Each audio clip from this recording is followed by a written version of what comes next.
Good morning guys. তো দেখো অনেক দিন পর একটু ঠান্ডাটা কমেছে, আর আমার না স্পেশালি ঠান্ডা খুব একটা পছন্দ না, জানি না কাদের ঠান্ডা পছন্দ। তো চলো, ঠান্ডা কমলে আমার একটু ভালো লাগে। আর আজকে বাইরের ওয়েদারটাও বেশ সুন্দর, কারণ বেশ ভালো রোদ দিয়েছে। আর তোমাদেরকে একটা জিনিস দেখাই, শীতের দিনে তো অনেক রকমের সবজি ফুল টুল সবাই তো বাড়িতে লাগায়। তো আমাদের বাড়িতেও না পাশে যে একটুখানি জায়গা আছে, সেখানে মা আর ভাই মিলে, মানে বাবা বলতে পারো, আমি বাদে সবাই একটুখানি, মা তো এই যে গাঁদা গাছটা দেখছো এটা পুরোপুরি মা লাগিয়েছে, আর সবজি চাষগুলো ভাই করেছে। তো দেখো কত রকমের শাক লাগিয়েছে, কত রকমের বলতে এদিকে দেখো ছোলার শাক লাগিয়েছে, তারপর এই দিকটাতে পুরোটা পালং শাক লাগিয়েছে, দেখছো কত পালং শাক বেরিয়েছে। তারপর কিছুটা জায়গা জুড়ে মূলোর শাক লাগিয়েছে, আর মূলোর শাক পালং শাক কিন্তু প্রচুর হয়েছে। আর এদিকে দেখো মটরের শাকও লাগিয়েছে। মটরের শাকটা আমার খুব একটা ভালো লাগে না, বাট আমার মূলোর শাক, পালং শাক, ছোলার শাক এগুলো খুব ভালো লাগে। তারপর টমেটো গাছ লাগিয়েছে, লঙ্কা গাছ লাগিয়েছে। তো এইদিকে দেখো ছোট্ট পাড়া একটা লঙ্কা গাছ হয়েছে, যেটা মূলোর শাকে পুরোপুরি ঢেকে যাচ্ছে। তাই মাকে বললাম যে লঙ্কার গাছটার ওখান থেকেই মূলোর শাক তুলে নাও। আর মা যেহেতু মূলোর শাকগুলো তুলছিল, আমার একটু কষ্ট হচ্ছিলো, কারণ গাছগুলো এখনো বড় হয়নি।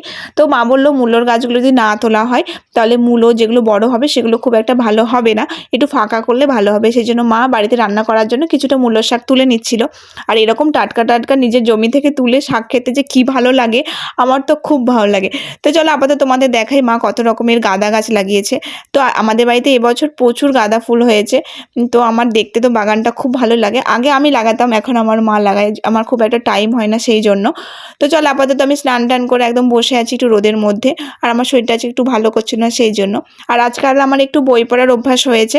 আমি বই পড়তে বরাবরই খুব ভালোবাসি, বাট অভ্যাসটা ছিল না।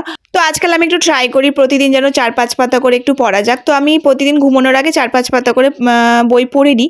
তো আজকে যেহেতু টাইম আছে সারাদিন, সেই জন্য আমি 50-60 পাতা একদম পড়ে নিয়েছি। আর আমি পড়ছিলাম শরৎচন্দ্রের চরিত্রহীন, যেটা মোটামুটি আমার কমপ্লিট।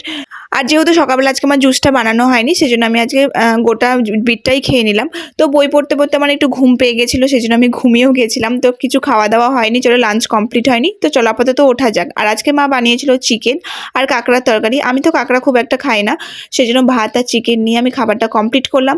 তারপর বিকালবেলায় কোনো কাজ ছিল না, সেই জন্য ছাদে একটু ঘোরাঘুরি করছিলাম। তো চলো টাটা, দেখা হচ্ছে নেক্সট ব্লগে।